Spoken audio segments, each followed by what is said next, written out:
So again एक बार फिर से Jai Hind to everyone and welcome to only PYQs YouTube channel. So दोस्तों again this is the postmortem analysis series और आज का जो सब्जेक्ट रहने वाला है दैट वुड बी बायोलॉजी। ठीक है, तो बायोलॉजी को हम पोस्टमार्टम एनालिसिस सीरीज के थ्रू ब्रेक डाउन करेंगे एंड एग्जाम ऑब्वियसली अपना CDS एग्जाम 2025 का पोस्टमार्टम एनालिसिस चल रहा है। एंड जो लोग चैनल पर न्यू हैं तो इट्स माय हम्बल रिक्वेस्ट कि आप चैनल को सब्सक्राइब करो और एट द सेम टाइम इसी CDS एग्जाम 2025 के आप चैनल पर पॉलिटी एनालिसिस देख सकते हो और at the same time geography analysis भी चैनल पर अपलोड हो चुका है, राइट। और ये एनालिसिस वीडियोस काफ़ी ज़रूरी है यार, एज यू नो कि मैं अपने चैनल पर PYQs का रिपीटिशन बहुत ज़्यादा इन डेप्थ लेवल पे मैं आपको दिखाता हूँ और उसमें जो रिपीटिशन है वो लगभग 80% भी चला जाता है। और इस वीडियो में मैं आपको दिखाने वाला हूँ कि बायोलॉजी में इस बार CDS 2025 के एग्ज़ाम में बायोलॉजी में जो क्वेश्चंस हैं वो 100%, यस 100% या तो वो NCERT से आए हैं और या फिर वो PYQ से आए हैं, राइट। सो इतना ज़्यादा रिपीटिशन है PYQs का बायोलॉजी में और अगर ओवरऑल देखें तो 100% बायोलॉजी डूएबल है, राइट। तो इस बार की जो बायोलॉजी आई है CDS एग्जाम 2025 में वो कम्प्लीटली डूएबल बायोलॉजी है, ठीक है। तो एक एक क्वेश्चन को मैं इस वीडियो में आपको ब्रेक डाउन करके दिखाऊंगा, राइट। सो एक प्रॉमिस मेरी तरफ से है, इस एनालिसिस वीडियो को देखने के बाद आपका जो कॉन्फिडेंस है ना वो यहाँ से यहाँ चला जाएगा गारंटी के साथ, राइट। और आपको NCERTs को और PYQs के हेल्प से अपनी प्रिपरेशन को किस तरह से अलाइन करना है ना वो मैं इस वीडियो में एनालिसिस में आपको बताऊंगा। क्योंकि देखो यार, तुम्हारी मेहनत, जो मैं हर बार कहता हूँ, तुम्हारी मेहनत हमेशा UPSC की डिमांड के पैरेलल होनी चाहिए, राइट। ऐसा ना हो कि UPSC की जो डिमांड है, जो UPSC आपसे चाहता है वो इस तरफ है और आप मेहनत कर रहे हो इस तरफ, ठीक है। तो इससे होगा क्या, एग्ज़ाम में आपके मार्क्स नहीं आएंगे, आप एग्ज़ाम्स में मार्क्स फेच नहीं कर पाओगे डिस्पाइट आपने कितना भी NCERTs को अच्छे से पढ़ रखा हो, राइट। तो आप जहाँ मेहनत कर रहे हो ना तो उसको अच्छे से देखना बहुत ज़रूरी है, उसको चैनलाइज करना बहुत ज़रूरी है। तो इसी वजह से ये एनालिसिस सीरीज़ रहती हैं और एट द सेम टाइम मुझसे कनेक्ट करने के लिए आप मेरे टेलीग्राम चैनल ओनली PYQs पर आप कनेक्ट कर सकते हो, राइट। और इसमें यहाँ पे आप फ्री ऑफ कॉस्ट PYQ की प्रैक्टिस कर सकते हो and nowadays we are covering spectrum also. और एट द सेम टाइम आप यहाँ देख सकते हो कि ये लक्ष्मीकांत हम यहाँ पर थ्रू MCQs कवर कर रहे हैं and this is completely free of cost initiative और आप ये चैनल ओनली PYQs पर जाकर इसका फ़ायदा उठा सकते हो। So please follow it. और lastly this is the again reminder of my Pratham Astra PYQ initiative and those who know they know कि प्रथम अस्त्र क्या चीज़ है, right. This is the first time कि आपके प्रिपरेशन में कोई आपको 170 प्लस UPSC पेपर्स कंसोलिडेट करके टॉपिक वाइज PYQs प्रोवाइड कर रहा है, राइट। और इसका प्राइस रहने वाला है 1999 एंड इसमें डिलीवरी चार्जेस इंक्लूडेड है और इसमें आपको 6 सब्जेक्ट वाइज PYQ बुक्स मिलने वाले हैं which covers all UPSC exams, right. For example जितने भी UPSC एग्जाम होते हैं NDA, CDS, CAPF, right, CISF और सिविल सर्विसेज, मतलब सारे एग्जाम्स, जितने भी एग्जाम UPSC कंडक्ट कराती है वो सारे आपको टॉपिक वाइज PYQs आपको प्रथम अस्त्र में मिल जाएंगे।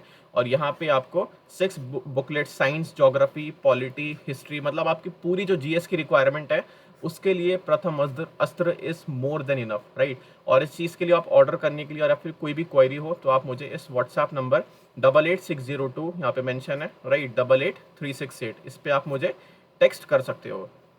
सो यहाँ से अब अपना एनालिसिस स्टार्ट होता है बायोलॉजी का। अब यहाँ पर आप देखो, और मैं जो मैंने क्लेम करा है कि 100% जो बायोलॉजी के क्वेश्चन है वो या तो NCERT बेस्ड है या तो PYQ बेस्ड है।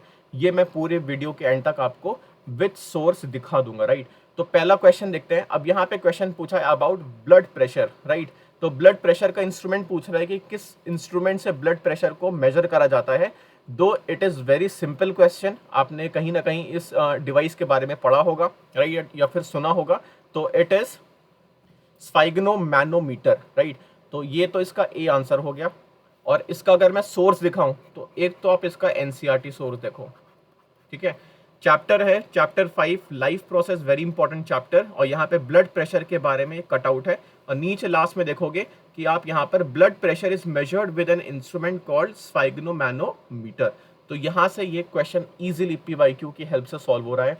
चलो अब नेक्स्ट है, अब मैं आपको एक पीवाईक्यू दिखाऊंगा। क्या ब्लड प्रेशर के ऊपर यूपीएससी ने कोई पीवाईक्यू पूछा है? तो आप सीडीएस 2023 का पेपर देखोगे, उसमें आपको प्रॉपर ब्लड प्रेशर पे एक क्वेश्चन पूछा है, और यहाँ पे इसके जो डिजिट्स होता है 120/80, राइट, तो ये क्या रिप्रेजेंट करता है, इस पे आपको क्वेश्चन पूछा था। और इस बार क्या पूछ लिया कि कौन से डिवाइस से हम क्या करते हैं, ब्लड प्रेशर को मेजर करते हैं। तो मतलब इस बार जो सीडीएस 2025 में क्वेश्चन आया ना, वो और ज्यादा इजी आया है, लेकिन यूपीएससी ने अपनी थीम रिपीट कर दी, that is blood pressure, right. तो फर्स्ट क्वेश्चन हो गया, बहुत सिंपल सा है, सोर्स दिखाया, एनसीईआरटी का भी सोर्स दिखाया, और एट द सेम टाइम मैंने आपको पीवाईक्यू का भी सोर्स दिखाया। अब अगेन जैसा कि मैं हर क्वेश्चन को कैटेगराइज करता हूँ सोर्स दिखाने के बाद कि आपको ये क्वेश्चन मेरे दोस्त कैसा लगा। तो this is very very easy question, मतलब ये ब्लाइंड क्वेश्चन है, आंख बंद करके आप इनको सॉल्व करोगे और एग्जाम में मार्क्स फेच करोगे। नाउ नेक्स्ट क्वेश्चन, एक सेकेंड, अब यहाँ पे क्वेश्चन है, question number second, about myopia. अब यहाँ पे क्वेश्चन पूछ रहे हैं, देखो आई डिफेक्ट्स में 3 होते हैं, मायोपिया, हाइपरमेट्रोपिया, प्रेसबायोपिया, राइट। और यहाँ पे आपसे क्वेश्चन पूछा है अबाउट मायोपिया। अब यहाँ पे मैं आपको पीवाईक्यू का सबसे पहले क्या दिखाता हूँ, सोर्स। पीवाईक्यू का सोर्स देखो, एनडीए 2024, मतलब आज से कम 6 महीने पहले यूपीएससी ने क्वेश्चन पूछा। नेक्स्ट एनडीए 2021, मतलब 2-3 साल पहले, मतलब ये जो आई, ह्यूमन आई वाला टॉपिक है, ये बार बार रिपीटिशन में रहा है। एंड अगेन सीडीएस 2025 में यहाँ पे आपसे पूछ लिया। यहाँ मैं एक चीज मैं डिस्क्लेमर जरूर देना चाहूंगा, यहाँ पे मैंने भली 2 पीवाईक्यू लगाए हैं, लेकिन मैं 2 की जगह ना यहाँ पे 20 पीवाईक्यू लगा सकता हूँ, यस। लेकिन इतने ज्यादा पीवाईक्यूज का लगाने का कोई मतलब नहीं है, तो बस मेन मोटिव ये है कि आप पीवाईक्यूज की इंपॉर्टेंस देखो। अब यहाँ पे myopia is also known as, myopia का दूसरा नाम क्या है? तो यहाँ पे क्वेश्चन देखते हैं, एनडीए 2024 में क्या पूछा है, which one among the following correct for a person suffering from myopia. तो मायोपिया में होता क्या है, the person can see near object clearly, yes, जब आपको पास की चीज बिल्कुल क्लियरली दिखे, लेकिन वही एट द सेम टाइम कोई दूर की चीज आपको नहीं दिख पाए, तो इसी कंडीशन को बोलते हैं हम मायोपिया। तो पास का आपको दिख रहा है तो इसको बोलेंगे नियर साइटनेस। साइटनेस का मतलब होता है दिखता, साइटनेस का मतलब होता है दिखना, एंड नियर मतलब पास का दिखना, तो दिस इज मायोपिया। यही सेम आपको एनडीए 2021 के क्वेश्चन में दिखेगा। तो सिंपल पीवाईक्यू से ये क्वेश्चन इजीली सॉल्व हो रहा है। अगर जिसने ह्यूमन आई वाला चैप्टर नहीं करा तो प्लीज मेरे भाई इस टॉपिक को अच्छे से कर लो। सिर्फ इस टॉपिक को नहीं, क्लास 8th 9th 10th की साइंस की आप एनसीईआरटीज को अच्छे से करो, और एट द सेम टाइम अब 11th और 12th की एनसीईआरटीज के कुछ सेलेक्टिव चैप्टर्स, पूरी किताब नहीं पढ़नी, अभी वो दिन नहीं आए कि पूरी किताब पढ़नी पड़ जाए, लेकिन कुछ सेलेक्टिव चैप्टर्स अब बहुत ज़्यादा इंपॉर्टेंट होते जा रहे हैं, जो कि मैं अपनी हर वीडियोज़ में आपको बताता जा रहा हूँ, और इस वीडियो में भी आपको बताऊँगा। सो अगेन, इस क्वेश्चन को किस कैटेगरी में डालोगे मेरे दोस्त, बताओ। सिंपल सा इजी क्वेश्चन है, direct NCERT as well as PYQ based question. Next, अब यहाँ पे question number 3, about rough endoplasmic reticulum, जिसको हम शॉर्ट में आरईआर बोलते हैं। एक आरईआर होता है और एक एसईआर होता है, राइट। तो रफ एंडोप्लाज्मिक रेटिकुलम और स्मूथ एंडोप्लाज्मिक रेटिकुलम में डिफरेंस क्या होता है, तो आपको ये चीज़ पता होनी चाहिए। और उसी कंसेप्ट पे बेस्ड ये क्वेश्चन है कि जब आप माइक्रोस्कोप के अंदर रफ एंडोप्लाज्मिक रेटिकुलम देखोगे ना, तो आपको वो रफ दिखेगा। तो ये रफ दिखने की, इसके पीछे का रीज़न क्या है? तो इसके पीछे का रीज़न देखो, डी, यहाँ पे किसी ने डी आंसर लगाया है, तो लेट मी टेल यू, ये आंसर गलत है। और अगर इस भाई ने प्रथम अस्त्र लिया होता तो ये आंसर बिल्कुल सही करके आता, प्रथम अस्त्र। And again I will tell you, अगर जब भी पीवाईक्यूज की याद आए ना, तो एक ही नाम याद होना चाहिए, दैट इज प्रथम अस्त्र। सो अब ये क्वेश्चन देखो तुम पीवाईक्यू में, क्योंकि पीवाईक्यू में प्रथम अस्त्र में यार ये सारे टॉपिक्स आपको, ये सारे जो थीम्स हैं सब आपको पीवाईक्यूज टॉपिक वाइज मिल जाते हैं, तो क्वेश्चंस बहुत ईजी बन जाते हैं जब आप सारे पीवाईक्यूज करके चले जाओ, उसको एनालिसिस करो। खैर, अब यहाँ पे देखो CAPF 2019 का क्वेश्चन है, सेम क्वेश्चन मेरे भाई, पूरा सेम क्वेश्चन। यहाँ पे क्या लिखा हुआ है, rough endoplasmic reticulum looks rough under the microscope because of the attachment of the following which cell organelle to its surface। तो उसके सरफेस पे कोई एक सेल ऑर्गेनल अटैच होता है, वो कौन सा है? सिंपल सी बात है, वो राइबोसोम है, राइट। और राइबोसोम क्या सिंथेसिस करता है? वो करता है प्रोटीन, पता होगा आपको, ये भी यूपीएससी पूछता रहता है। अब यहाँ पे राइबोसोम आंसर है, तो राइबोसोम आपको कहाँ मिलेगा, due to the presence of ribosome, देखो due to the absence of ribosome, तो यहाँ पर है हमारा due to the presence of ribosome, इसका ऑप्शन ए है। So next question, and next question move करने से पहले क्वेश्चन कैसा है यार, बिल्कुल बहुत ही सिंपल क्वेश्चन है। Now moving to the next question, अब यहाँ पे पूछा है कि कौन सा प्लांट हार्मोन नहीं है, ठीक है, कौन सा प्लांट हार्मोन नहीं है। वेरी इजी क्वेश्चन, क्योंकि UPSC gibberellin, abscisic acid, auxin and ये तीन तो देखो प्लांट, ये क्या है, प्लांट हार्मोन, मैं तुम्हें डायरेक्टली यहाँ से बता रहा हूँ। और ये प्लांट हार्मोन की फंक्शन क्या है, ठीक है, इनकी स्पेशलाइजेशन क्या है, यूपीएससी इस पे भी स्टेटमेंट वाइज क्वेश्चन पूछता है। And this topic is very very important, क्योंकि यहाँ पे देखो सीडीएस 2024 मतलब आज से पिछला जो सीडीएस का एग्जाम हुआ है, यहाँ पे अगेन प्लांट हार्मोन से क्वेश्चन पूछा है। देन अगेन सीडीएस 2021 में सेम क्वेश्चन पूछा है, राइट। तो अब यहाँ पे देखो, जैसे इस क्वेश्चन में क्या लिखा है, which plant hormone would you suggest, तो यहाँ पे क्वेश्चन देख रखा है, क्वेश्चन रीड करो, और यहाँ पे जितने भी 4 ऑप्शन दे रखे हैं ना, ये सारे प्लांट हार्मोन है, और तुम देखोगे इन 4 ऑप्शन में ये थायरॉक्सिन नहीं है, राइट। तो इसका आंसर क्या होने वाला है, थायरॉक्सिन। अब तुम मुझे कॉमेंट बॉक्स में बताओगे कि थायरॉक्सिन बॉडी में क्या करता है, राइट, थायरॉक्सिन का बॉडी में फंक्शन क्या है। सो सिंपल सा क्वेश्चन है। और अगेन मैं तुम्हें एक चीज़ ये दिखाना चाहूँगा कि एनडीए 2019 का जब तुम पेपर उठाओगे ना, तो तुम देखोगे कि वहाँ पे थायरॉक्सिन भी पूछ रखा है।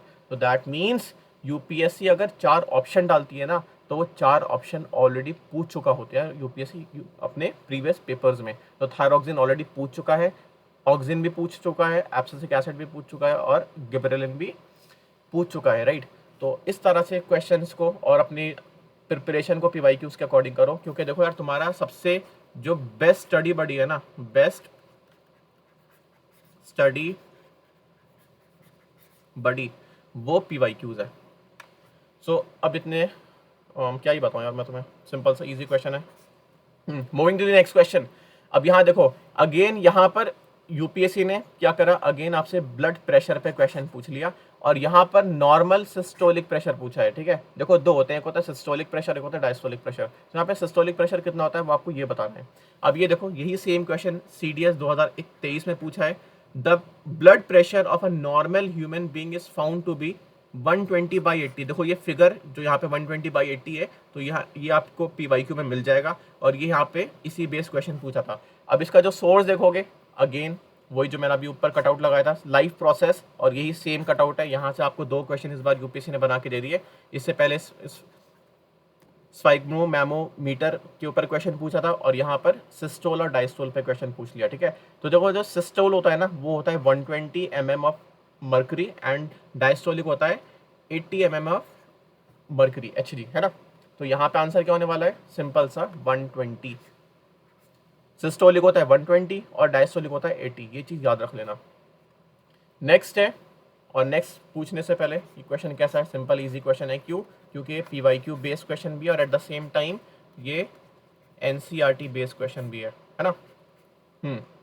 Moving to the next question, अब यहाँ पे क्वेश्चन पूछ रहा है, अब देखो यार, एक अपना एनसीईआरटी में टॉपिक है, पूरा चैप्टर है जिसका नाम है डाइवर्सिटी ऑफ लिविंग ऑर्गेनिज्म, ठीक है। और आई नो ये चैप्टर बहुत ज़्यादा वास्ट है, इसमें एग्जाम्पल्स यूपीएससी बहुत पूछता है, और हर कोई ये चैप्टर करके नहीं जाता, ठीक है। पहली बात मैंने तुम्हारी मान ली, लेकिन मेरी तरफ से सजेशन है, इस चैप्टर को तुम करके जाओ। कितना भी ये तुम्हें चैप्टर रोला है, कितना भी ये तुम्हें तकलीफ दे, लेकिन तुम्हें ये चैप्टर करना है। और इसके साथ साथ अगर स्टिल अगर नहीं कर पा रहे ड्यू टू एनी रीजन, तो एटलीस्ट इस चैप्टर से जो पीवाईक्यूज पूछा तुम वो तो करके जाओ। क्योंकि तुम ये देखोगे कि जो क्वेश्चन है सीडीएस 2025 में कि स्पॉन्जेस कौन से फाइलम के ग्रुप से बिलोंग करता है, तो ये प्रॉपर पीवाईक्यू बेस्ड क्वेश्चन है एनडीए 2024 में। Organism of which of the following phylum are the sponges, कौन से फाइलम के ऑर्गेनिजम्स को स्पॉन्जेस कहा जाता है, तो इसका आंसर है पॉरीफेरा। और अगेन मैं इस दोस्त के लिए थोड़ा सैड फील कर रहा हूँ, बिकॉज इस बंदे ने एनेलिडा पे टिक लगाया है, कि जो कि बिल्कुल गलत है। इसका आंसर है option A, Porifera. Again PYQs की अगर याद है तो किसको याद करना है, प्रथम अस्त्र को, राइट। तो ये क्वेश्चन कितना सिंपल है, बहुत ही सिंपल है, ईजी क्वेश्चन, राइट। बिल्कुल स्कोरिंग क्वेश्चन है, ये डूएबल है, राइट। और इसी की तरह इसको हम आगे ले चलते हैं। नेक्स्ट क्वेश्चन देखो, about lactose is made up of. अब देखो ये जो क्वेश्चन है ना, ये है तो देखो एनसीईआरटी बेस्ड। अब ये एनसीईआरटी बेस्ड क्वेश्चन है, लेकिन ये पूछा गया है क्लास 11-12 की, और चैप्टर नाम है बायोमोलिक्यूल यूनिट 10, राइट। और अब मेरी तरफ से तुम्हें एक स्टडी टिप ये है कि अब तुम क्लास 11th और 12th के ना सेलेक्टेड टॉपिक्स को रीड करना स्टार्ट करो, जिसमें तुम्हारा जो पहला टॉपिक इंक्लूड होगा ना, वो होगा ये वाला, जिसका नाम है बायो मॉलिक्यूल। और एक और चैप्टर तुम ऐड करो, उसका नाम है इकोसिस्टम। क्लास 11-12 का चैप्टर है इकोसिस्टम। एटलीस्ट ये 2 चैप्टर तुम ऐड करो। अब ये जो क्वेश्चन है यहाँ पे पूछ रहा है कि lactose is made up of, lactose किससे बना हुआ है, तो इसका आंसर है देखो, लैक्टोज कंपोज होता है गैलेक्टोज से और ग्लूकोज से। सिंपल है, 2 चीजें रखी हैं, तो गैलेक्टोज एंड ग्लूकोज, इसका ऑप्शन डी है। तो यहाँ पे जो ऑप्शन सी, ये भी गलत है, ये गलत, इस बंदे का मार्क्स यहाँ पे इस बंदे ने लूज करे हैं।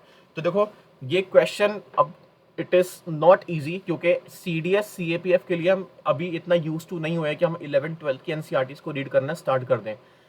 तो आई वुड से कि अब चैप्टर स्टार्ट कर दो, क्योंकि अब UPSC समझ चुका है कि बच्चे 9th और 10th की जो साइंस की किताबें ना, सारे एस्पिरेंट्स ने उसको अच्छे से प्रिपेयर कर लिया है। तो UPSC जब वहाँ से क्वेश्चन पूछता है तो आप अपने मार्क्स को लूज नहीं करते। तो अब UPSC जाहिर सी बात है हमें क्या करता है, लाइन पे लेकर आ जाता है। कैसे? क्वेश्चंस की डिफिकल्टी को इंक्रीज करके।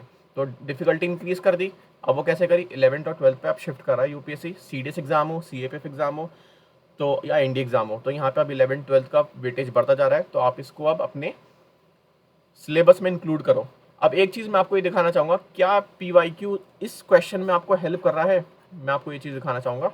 और तुम यहाँ पे देखो कि NDA 2017, NDA 2014, CDS 2010, glucose, fructose, sucrose, ठीक है, sucrose, fructose, galactose, maltose, then again cellulose, fructose, maltose और सुक्रोज। ये क्या है, टाइप्स ऑफ शुगर है। क्या ये टाइप्स ऑफ शुगर?